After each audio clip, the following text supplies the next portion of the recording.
నమస్తే, నేను మీ ఈశ్వర్. ఈ6 న్యూస్కి స్వాగతం. వార్తల్లోని ముఖ్యాంశాలు. అసెంబ్లీ, లోక్సభ ఎన్నికల్లో వరుస ఓటముల తర్వాత ప్రధాన ప్రతిపక్షం బీఆర్ఎస్ పక్షాలకు సిద్ధమైంది. శాసనసభ ఎలక్షన్లలో అధికారాన్ని కోల్పోయినప్పటికీ ఎంపీ ఎన్నికల్లో కొన్ని సీట్లను గెలవడం ద్వారా తిరిగి పుంజుకుంటామని భావించిన ఆ పార్టీ కార్యకర్తలు, నాయకులు నిరాశ ఎదురైంది. మరోవైపు అత్యధిక స్థానాల్లో క్రాస్ ఓటింగ్ చేయడం ద్వారా గులాబీ పార్టీ 8 సీట్లలో గెలవడానికి బీజేపీకి దోహదపడిందని అపవాదను మూటగట్టారు. ఇలాంటి వైఫల్యాలన్నింటి నుంచి గట్టెక్కాలని భావించారో ఏమో కానీ బీఆర్ఎస్ అధినేత కేసీఆర్ పార్టీ పక్షాలకు నడుం బిగించారు.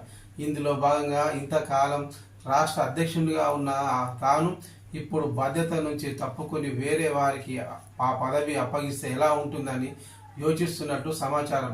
అదే సమయంలో గౌరవ స్థానంలో ఉండి అన్ని తానై వెనుకుండి పార్టీని నడిపించాలని ఆయన భావిస్తున్నట్లు తెలిసింది. ఈ మేరకు కేసీఆర్ తనకు అత్యంత సన్నిహితులు సీనియర్లతో సమాలోచనలు జరుపుతున్నట్లు వినికిడి.